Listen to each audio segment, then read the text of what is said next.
इस bell icon को ignore मत कीजिए, इसे दबाएं और द सड़कनामा की सारी नोटिफिकेशन पाएं। देश के किसानों से बातचीत करके किसान को कैसे नए कानून के तहत फायदा हो सके, कैसे किसान और ज्यादा मजबूत हो सके, उसके लिए उनसे बातचीत करके फिर से आप इस कानून को लेकर के आए जिससे किसान का लाभ हो। आज जो कानून बन रहा है उसमें साथियों कहीं ये नहीं लिखा हुआ कि आने वाले समय में जो आपकी फसल को खरीदने का काम करेगा, जो किसान की फसल को लेगा, वो एमएसपी से कम रेट पे नहीं ले सकेगा।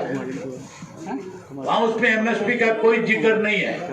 और उसके साथ साथ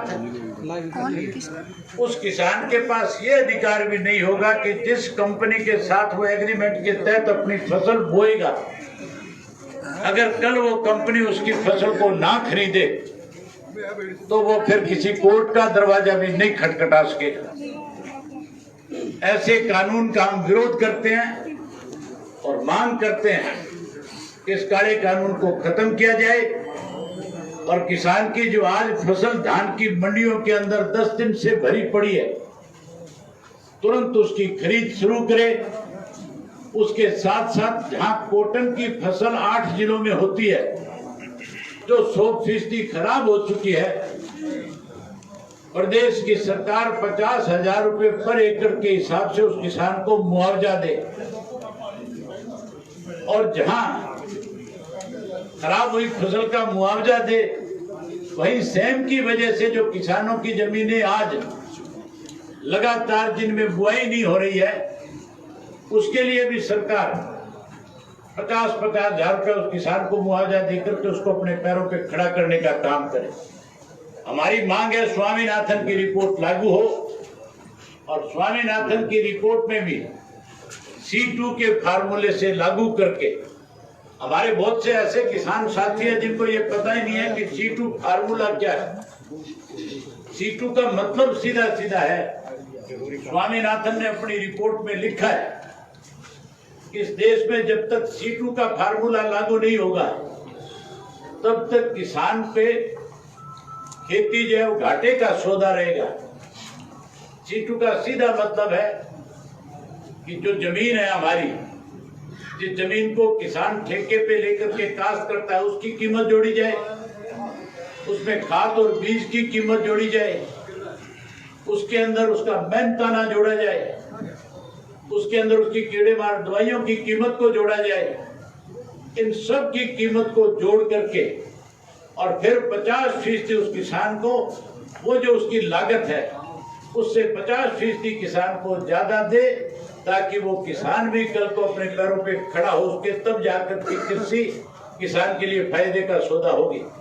इन्होंने C2 की बजाय A2 लागू करने का काम किया है, जिसमें हमारी जमीन की कीमत नहीं जोड़ी गई, जिसमें हमारी मेहनत को नहीं जोड़ा गया, जिसमें खाद और बीज की जो हमारा खर्चा है उसको नहीं जोड़ा गया। केवल ये कह दिया कि हमने स्वामीनाथन की रिपोर्ट को लागू कर दिया। हम उस रिपोर्ट को भी खारिज करते हैं और नए सिरे से C2 से किसान की स्वामीनाथन की रिपोर्ट लागू हो, इस बात की डिमांड करते हैं। मैं अब जो अधिकारी यहाँ पे खड़े हैं उनसे कहना चाहूंगा कि वो अपने डिप्टी कमिश्नर से जाकर के कहे कि वो आकर के आज जो हजारों की संख्या में अम्बाड़ा के किसान अपनी मांग को लेकर के उनके यहाँ पे अपना मेमोरेंडम देने के लिए आए हैं, वो आकर के, कौन है आप डीसी को बुलाओ। जब तक डिप्टी कमिश्नर नहीं आएगा, ये अधिकारी भी अपने आप को पता नहीं क्या खुदा समझते हैं,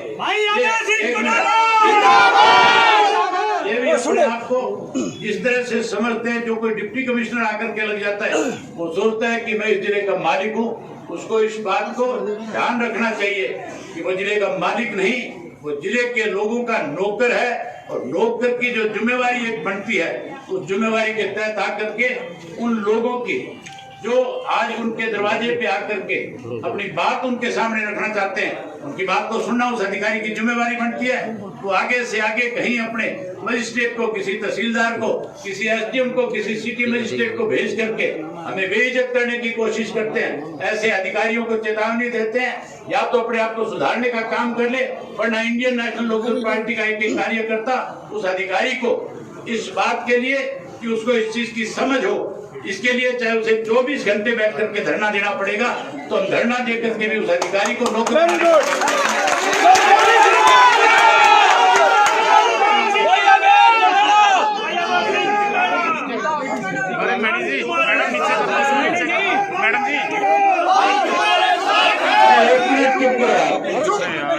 एक मिनट चुप करें, कहाँ है आपके नीचे कर ले।